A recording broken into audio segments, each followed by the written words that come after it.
hold us for more than a month. You know, they haven't been lights out. It's baseball. It's a human game. It's one of the toughest games out there. And, man, they have been awesome. And we have their back no matter what. And like I said, good teams just going to find a way how to make it happen. There's so many great things in the baseball field. How is it possible tonight was your first one? You know, you can't have it all in this game, but you know, just happy we figured it out, and we're gonna come back tomorrow and find a way again. Good morning, everybody. I think it's today Wednesday. I believe it is Wednesday. Good morning, good afternoon, good evening, depending on what time you're watching this show. My name is Marty Caswell. Thank you for joining me here today on Marty Time TV. A much more fun show ahead because we're not talking about the Padres issues or Robert Suarez giving up a grand slam. We are still talking about the bullpen issues because yesterday when the Angels came back, they did nothing to go ahead and calm the nerves of some Padre fans. But I'm delighted to be joined here today by a friend, ESPN's Alden Gonzalez, to talk some Padres baseball, talk about the NL West. And yes, it's important because the Dodgers, who lost Roki Sasaki to the injured list yesterday, are getting back Clayton Kershaw. We know that Yu Darvish will make his rehab start tonight in Las Vegas for AAA El Paso. But Alden, we're brought to you by the all-new Jamul Casino Resort, the Players Place. Alden Gonzalez, how are you today? I'm doing great, Marty. How you doing? I am doing good. That was a fun one last night. I was dreading having to go into another clubhouse and talking about, you know, why can't the Padres score runs? What's going on with the offense, and what's wrong with the bullpen? We still have some bullpen issues to worry about right now, and I'm sure he won't actually address it, but I'm sure the Padres will work something out. But yes, at least for one night, it was fun to focus on Fernando Tatis and his very first, remarkably, the first walk-off home run of his career. Yeah, I was shocked by that. I know that was part of the line of questioning yesterday. I mean, it's funny. It seems as if Fernando Tatis Jr. has been in our lives for so long. Mm-hmm. But when you take a step back, you realize he's still so young, and he still hasn't, at least going into this year, hadn't fully tapped into his potential. Mm-hmm. And it's a lot of fun to see him clearly doing that this year. Yes. When you watch this Padres team, what's the number one? You know, it's funny. Before the Tatis game happened last night, my line of questioning today was going to be on Jackson Merrill, who has been just an absolute. His multi-hit streak ended last night with an offer, but he has been just a revelation for this Padres team. Yeah. But what has been your impression as you watch this Padres team from afar? I mean, I know you brought up the bullpen issues, but they're a very good pitching team. Mm-hmm. Their bullpen is very deep, regardless of any hiccups they've had lately. Robert Suarez had been great before giving up that grand slam to Taylor Ward the other day. Yu Darvish is coming back. That's going to be a huge boost for their pitching staff. They haven't been a great defensive team, which is somewhat surprising to me. Mm-hmm. I think they're very deep on pitching, and I just think their lineup. I mean, look, the bottom of the order is a concern, right? But a lot of that concern is alleviated if Manny Machado and Jackson Merrill and Fernando Tatis Jr. are performing at MVP levels. If Gavin Sheets is giving you what he's been giving them, if Luis Arias is right, and if Xander Bogaerts just, you know, can be an above replacement level hitter. Yes. But I think and I talk about this a lot, but I think with the Padres, because they haven't been able to spend as much as they were under Peter Seidler in recent years, and because the top of their farm system has been dried up in trades to acquire the star level players that they've had, they have depth issues. They have very real depth issues on the major league roster. It's showing up on the position player side. And that's why you got to sign Jason Heyward and Jose Iglesias, and you got to take a shot on Martin Maldonado and Yuli Gurriel, right? Because you just don't have that depth in your system. So it's more crucial now than ever that their core guys, you know, and I'll throw Jake Cronenworth in there as well. Yep. Those guys got to perform. Otherwise, you're putting too much on that bottom half of the lineup, which is a major weakness of this team right now.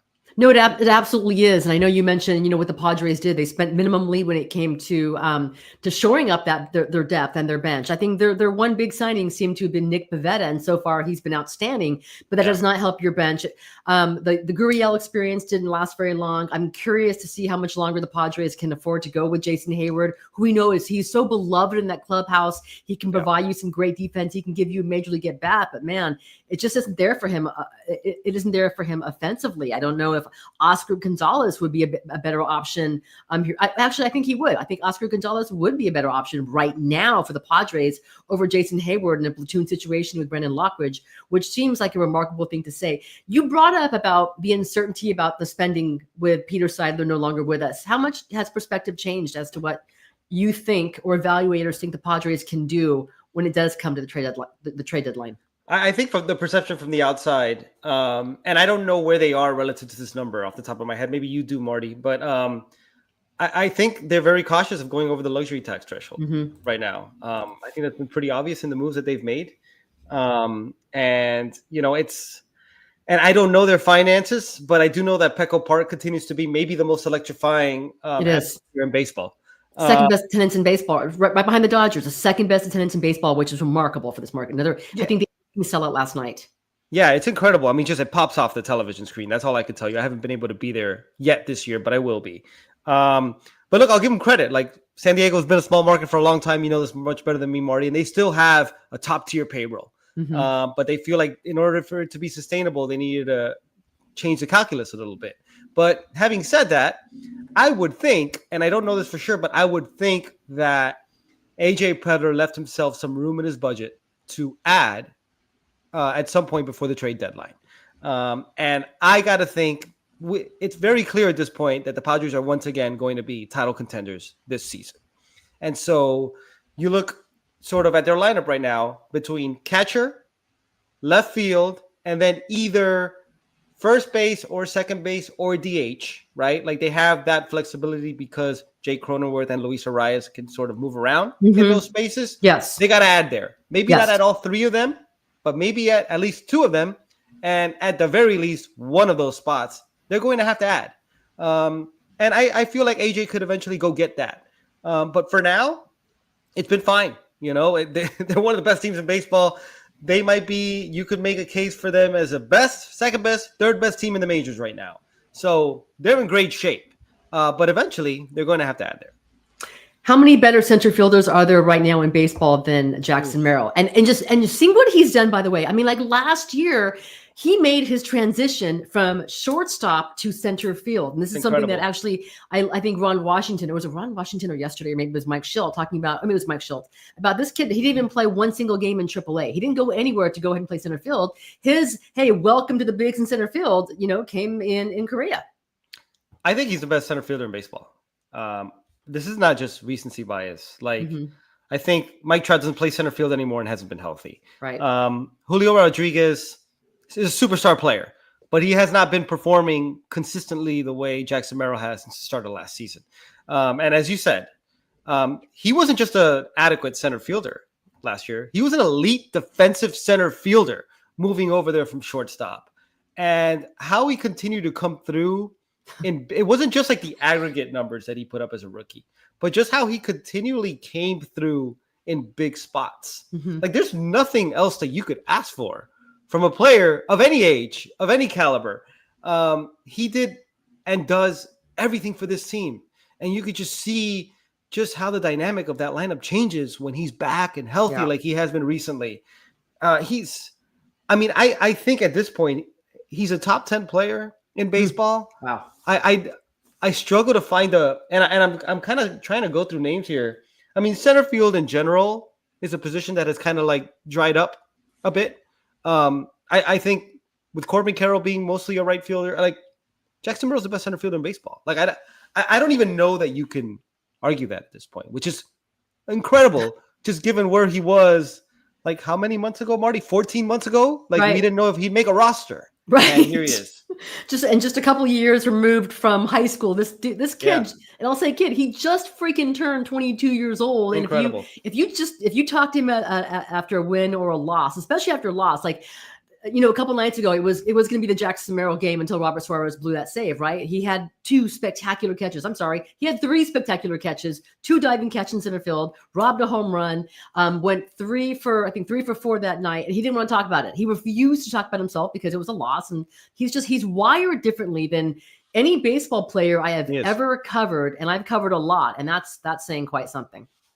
Yeah, no, and it is true. Like just his answers, like they're very, even from spring training last year, just like very mature answers for a kid that age. I don't know if you remember what you were like in your early 20s, but I sure didn't have that kind of poise in my early 20s. I don't have it now. I don't have it now. I may never have it. So, he's wired the right way. The Padres they got an absolute great win. Before I get to the NL West, and man, I'm looking forward to next month when the Padres and the Dodgers are gonna play each other several times. They'll play the D-backs again as well. I mean, the National League West, man, is so loaded. Yeah. I know a lot of people thought that the Dodgers were gonna go ahead and run away with this, and this is the best team in baseball, and they're loaded. They spend a ton of money. They're so talented, but their depth issues are being tested as well. And I just think that with how good and how competitive the NL West is, man, I don't think there's no one team that's going to run away with this division. It's going to be a bitter fight to the end. But before I get to the Dodgers, because you're talking about, wondering what can the Padres do? What can they add? What's AJ Preller going to do? What does that budget look like right now? I mean, what are some teams that could be, what's the trade market going to look like in your opinion? I think it's very muddled right now, and I think that's been the case ever since they expanded the playoffs, because you get to the end of July, and there are a lot of teams that can talk themselves into being competitive for the last 2 months. And so that puts a strain on the trade market. It drives up prices, and it puts prices at a point where GMs aren't really willing to meet them. We know AJ Preller is willing to meet prices, so that's not going to be as much of an issue. But I mean, if you look, so for example, like I thought the Cardinals were going to be a very interesting team to watch at the trade deadline. Okay, because they have a lot of veteran pieces, and they're clearly a team in transition. But you look at the NL Central right now, the Cardinals are playing good baseball, and they're in it. So I don't know if they're going to be selling players. I know the White Sox will, and I know the Marlins will, maybe the Angels, although sometimes we think they are and they don't. But those teams are bad, and they don't really have players that other teams want. So it's hard to decipher. It really is. AJ can get creative, but it's just that the picture right now is just so unclear because of the time in the calendar, but also because that expanded playoffs just muddles the picture all the time now. Mm-hmm. I know a lot of fans and media are wondering if Dylan Cease and Michael King could be trade candidates, but the Padres have shown right now no chance. This is a playoff team. They need to go ahead and add all the things you talked about. I know that Fernando Tatis would be happy if they did trade with the White Sox. He wants more of those players from the South Side. We've seen what Gavin Sheets and Dylan Cease, how great they've been for the Padres. And of course, Tatis, a former White Sox farmhand. So if you're the Padres and you're Preller, man, keep plucking away from that White Sox farm system. So we'll see what happens. All right. National League West. There was some news yesterday, starting with the Dodgers. Sasaki is on the IL, and I don't think Dave Roberts was specific for how long. What do we know about this injury? Not much yet. I'm hoping to find out more today. They announced this move after Dave Roberts talked yesterday, so we haven't had as many answers on this. It's concerning. He is the third Dodgers starting pitcher to be placed on the injured list in recent weeks with a shoulder issue, in addition to Blake Snell and Tyler Glasnow. None of those are considered season-ending. None of those have been described as long-term injuries, but as you know, Marty, they are shoulder injuries to pitchers, and they are always a cause for alarm because of it. And another cause for alarm with Roki Sasaki is his fastball velocity has been down. He was billed as somebody who had this wipeout splitter, which he does, and who throws his fastball routinely in the triple digits. And outside of his first start of the year from Japan, we haven't seen 100-mile-an-hour fastballs from Roki Sasaki. And more concerning is the fastball has been 92, 93 from Roki Sasaki. Now, look, there haven't been any reported health issues before this. And there was some talk that maybe the decrease in velocity had to do with either mechanical issues or maybe just not having conviction in that pitch. We knew going in that four-seam fastball was going to be a work in progress. It didn't generate the swing and miss you would typically think from a pitch that is thrown that hard. Whatever the reason is, though, his velocity was down, and he's on the IL with a shoulder issue. And it's funny. The Dodgers are going to welcome Clayton Kershaw back on Saturday. Right. And going into the year, Clayton Kershaw was seen as this luxury, and there were even questions about, like, where is Clayton Kershaw going to fit in this rotation? Right. And now you look up and you're like, oh, wow, the Dodgers really need Clayton Kershaw, and they need him to be good because it's 3 premium starting pitchers on the injured list. Shohei Ohtani's progression as a pitcher has gone really slowly. Oh, really? Okay. He's not going to be in the rotation before the All-Star break, I don't think. Okay. I think that's obvious at this point. And look, the Dodgers still have incredible starting pitching depth. Dustin May and Tony Gonsolin are back healthy. They can get a really good start from Landon Knack or Ben Kasperius every once in a while when they need it. So in the short term, they'll be fine. I think they still have the best record in baseball, or they did 24 hours ago. So like they're still okay. But one thing Andrew Friedman talked about a lot over the offseason was that he wanted to hammer depth in the offseason because he doesn't want to go out in the trade deadline and try it. And this goes back to what I was saying before. He doesn't want to go in the market and try to get arms or get players at the trade deadline because the prices are exorbitant. Right. And it's incredible to think that he might have to get starting pitching at the trade deadline if the rate of injuries continues. I don't think the Padres fans are going to feel sorry for the Dodgers whatsoever. Of course they won't. And by the way, I'm just thinking of what you're saying about the price and starting pitching at the deadline. It's exorbitant. I'm just thinking about what Preller did the last couple years, right? He traded for Dylan Cease at the start of the season. I made the very, very end of spring training. So the prices were down on Cease then. And then, Nick Pivetta was a bargain. Great signing. Bargain Incredible. signing for AJ Preller for this offseason. So before I let you go, a couple more things too. What's the main advantage when you look at these two rosters, Padres and Dodgers? What's the biggest advantage roster-wise that the Padres have over the Dodgers and vice versa? I think the big advantage that the Padres have is something that I thought was going to be a very real advantage last year, which is their ability to put the ball in play. And I don't know where they stand with that this year. And I know 7, 8, 9 spots in their lineup, as I talked about before, are a lot weaker than they were last year. But the way their offense flows together, an offense that I thought before games 4 and 5 of last year's NLDS was slump proof, and clearly Dodgers pitching proved me wrong on that. I think when everything is clicking in their offense, that's a very real advantage. And I think the depth of their bullpen is a very real advantage for the Padres, especially some other arms. You have somebody like a Yuki Matsui pitching as well as he has this year. Robert Suarez continues to be dominant. Like they're 5 deep basically in terms of high leverage arms when everybody is right. And the Dodgers have had their bullpen issues and they have some bullpen injuries. So that's the big one for me. For the Dodgers, I mean, they can overwhelm teams just with their talent. Like when their lineup is fully healthy, Tommy Edman bats 8th or 9th. And Tommy Edman, if you watch Tommy Edman, is one of the best baseball players out there. The depth of that lineup and the strength of the top of their rotation when healthy is just overwhelms teams, makes up for a lot of other deficiencies. They're just more talented and they game plan better than almost every other team. And that's always going to be their advantage.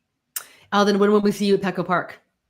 Hopefully in mid-June when the Padres welcome the Dodgers. I don't know the date exactly, but that's coming up. So I'd be really excited to go there. They're going to meet twice. I'm looking forward to it. Before I let you go, one more thing. The news broke yesterday on Pete Rose. I'm not sure if you vote for the Hall of Fame or not. No. You don't. But do you just based on, 12 out of 16 baseball writers have to go ahead and approve this for Pete Rose to get in.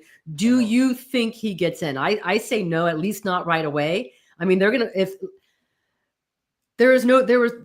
back then, there was no bigger rule in baseball than betting, right? Yeah. And I know it's become a part of our daily lives. But as a player and a manager, lied about it. If A-Rod doesn't get in for steroids, which is part of an era, if Barry Bonds, one of the best baseball players I've ever seen in my life, doesn't get in, I don't know that Pete Rose gets in. I realize it's different, but baseball writers have a different standard than, say, Rob Manfred or the president might have. I think it's going to be one of those things like steroids where time eventually thaws some of the thinking and maybe newer writers coming in changes some of the thinking there. I think you're right. Initially, he's not going to get in. And maybe there's a situation where it's not until, I know he's already passed, but it's not until years down the line that Pete Rose is even close to induction. That's my guess. Okay. But I have it's going to be really interesting to see how this plays out. We still got time, right? Like I think 2027. 2027, 2028. Yeah.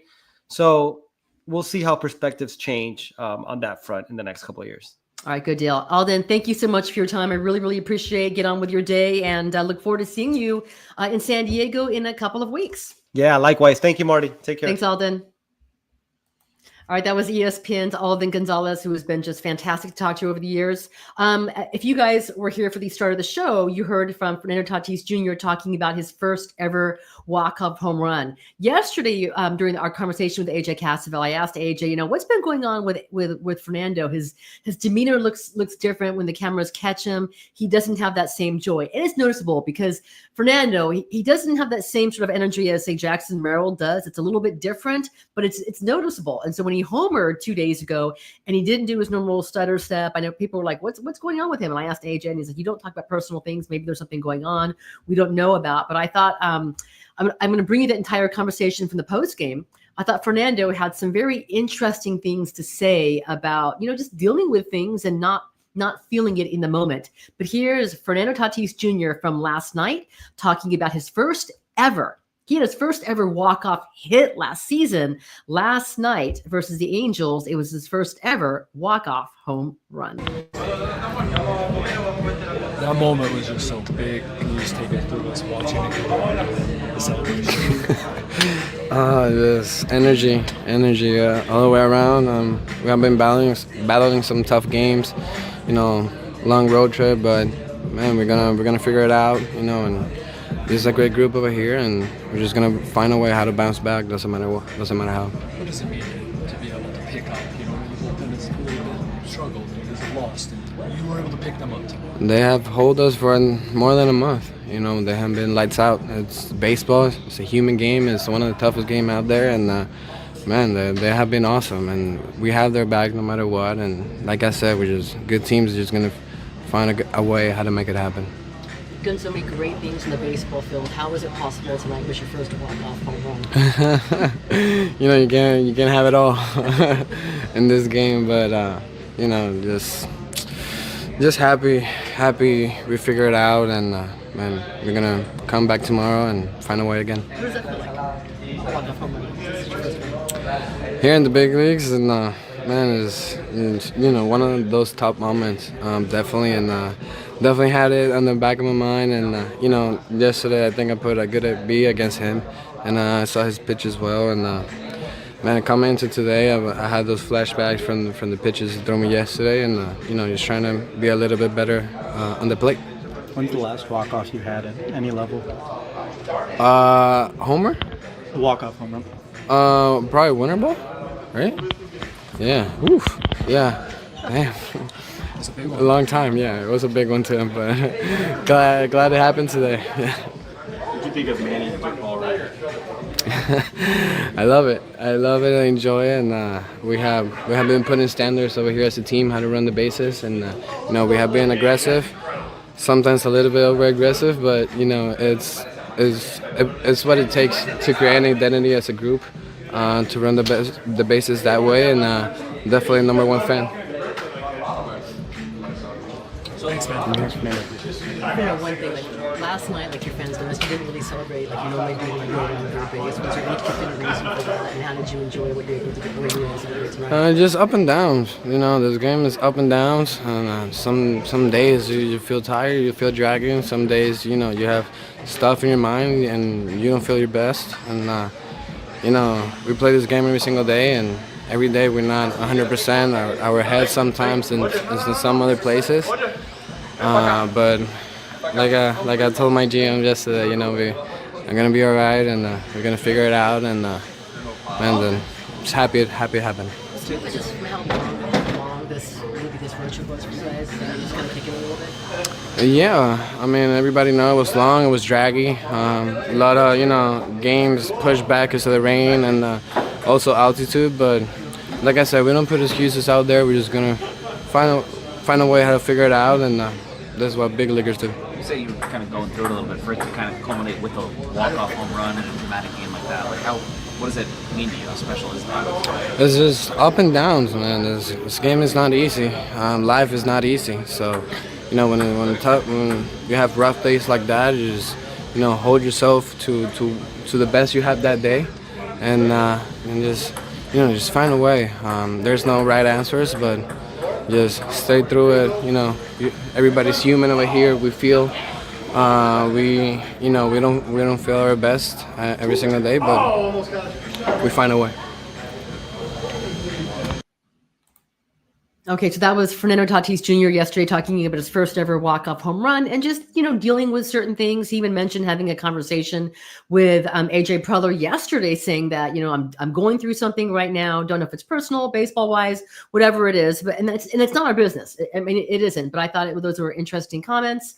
Let's see. I see your comment, Easy. You should have asked Tatis to describe the moment he made contact with that walk-off home run. I would like to, but I was distracted. I'm not sure if you guys could hear it. I was distracted by the ping pong table in the background, which is right by his locker, as well as what sounded like a vacuum cleaner. I'm not sure if you guys could pick that up. Yesterday, when we had AJ Cassavell, we had the pleasure of a barking dog and a very, very loud, chirpy bird. But here with Tatis talking about the ping pong table and the vacuum cleaner. I never thought that on May 14th, we'd be talking about Manny Machado having the second best batting average in baseball and 3 home runs, but also about his base running. That was a big topic, of course, last night in postgame with Mike Schilt.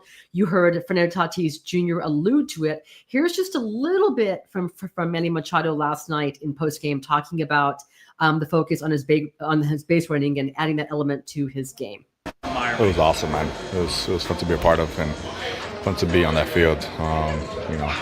Kind of knew what he's been doing this year, so we had a pretty good chance there going in there. That first at bat, Diaz fighting for that at bat, getting to first base, and after that we kind of figured it was going to be his time. Can you take us through your read involved in dirt ball? What you saw? Solid dirt ball read, took it. Being aggressive there. You've obviously done that for a long time. You know what to pick up on. What is the key to getting that job? I don't know. Just practice. We've been practicing it, and finally it paid off. So it was a good read there. We knew this guy's. Especially there were 2 strikes. We knew he was going to be in the dirt. So I was just trying to see something. Anything ricocheting somewhere. Just trying to be aggressive and take it. That's one where the scoreboard tells you what to do too. No, it's just. Yes, yeah. It does, but just knowing the game. He had 2 strikes on bogey, so he wasn't going to give him a heater. Probably throw some stuff to make him chase. So hopefully, we get something in the dirt like we did and take advantage of it. Sometimes, they make good blocks, but kicked enough away for me to be aggressive on it. It's probably been an underrated part of your game for a long time, but are you even a better base runner now than you were? I don't know. I don't know. Do you feel like you've gained the wisdom or the? You learn. You definitely learn. There's a lot more rules. There's a lot more things you could learn on. We've made a big part of our game as an overall team. I think has been base running. So Schultze's been a big impact on it, and we've practiced it consistently in spring training throughout the year, and it's nice to see it pay off. It's definitely nice. So there's certain things you kind of take for granted in the game of baseball that you kind of just think, oh, okay, I'm just going to go through the motions on it, and they would just come. But some of these you got to kind of work on it. You kind of forget some of these tendencies and some of these little things that really count. That like today, it helps you win a ball game. So. Schultze's been a big part of that. Our coaching staff as well. Giving us all the reports that we need to continue doing it. With all the great things that Tatis has done in his career, it's a little bit surprising that tonight was his first walk-off home run. Yeah, it's pretty crazy. Pretty crazy. Baseball is crazy. It's a crazy sport. You don't really get those opportunities every single day. So, but today was a big one for us. And it was a big one for him as well. How great was Dylan Cease tonight? Okay, so that was Manny Machado talking about his base running and Fernando Tatis's very first walk-off home run. And of course, Dylan Cease. We're actually going to hear from Dylan Cease as we close this show. So today, final game of the Padres and Angels series. It'll be Randy Vasquez and Kyle Hendrick. And also the good news for the Padres fans, we're talking about the pitching injuries that the Dodgers are going through right now. As Alden Gonzalez mentioned, they have 3 pitchers on the IL: Blake Snell, Tyler Glasnow, now Roki Sasaki. They're getting Clayton Kershaw back on Saturday. The Padres tonight are it'll be Yu Darvish making his first rehab start in Las Vegas for El Paso. And as AJ Cassavell said, his rehab stint could be a short one. I think Mike Shildt expected about 65 pitches. They don't want to waste his bullets, his arm, in minor league games. So there's a good chance if things go well, there's a good chance he could return maybe as soon as next week.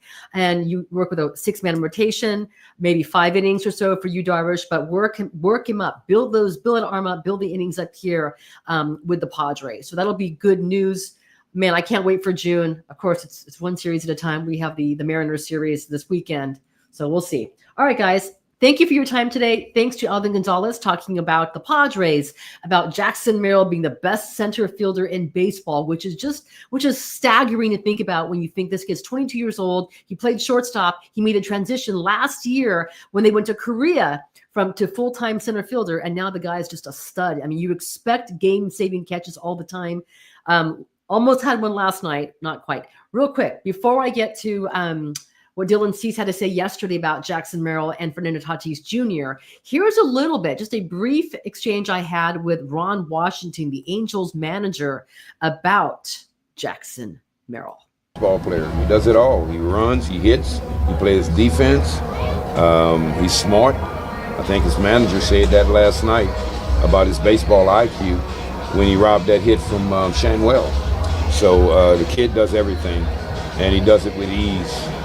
He's very blessed. I know you spoke to Jackson Merrill being a baseball player, but how many 22-year-olds have you been around in this game that seem to have it all figured out at such a young age? I can't remember being around many. I can't even give you a number because in my era, 22-year-olds, they was very seldomly seen in the big leagues. So he's a special kid. He has tremendous eye-hand coordination. He hits every pitch. 2 strikes, he knows how to cut his swing down, and he puts the ball in play. He doesn't strike out a whole lot, and he looks like, for 22 years old, he looks very mature. I'm sorry, very mature. Sorry, I didn't mean to cut you off there, Ron. I actually did a small piece for the Sporting Tribune yesterday about Jackson Merrill, including comments from Mike Shildt and Ron Washington. You can find it at thesportingtribune.com. All right, guys, that is it for today. Thank you for joining me. It is a glorious, beautiful day outside right now, so I need to get out there and just go ahead and go for a quick run before I head to Petco later on tonight. Randy Vasquez, Kyle Hendricks. Thanks again for your time as I take you to the end of of today's show here on Marty Time TV, brought to you by the all-new Hamul Casino Resort, the Players Place. Here's a little bit from last night's starting pitcher Dylan Cease on Merrill and Tatis. Have a great day, everybody, and thanks again for watching. Yeah, I mean, they're both superstars. At any given game, they can take it over offensively or defensively, or on the base path. I mean, they're such dynamic players. We're very fortunate to have them, and they're superstars. Not much else to say about it.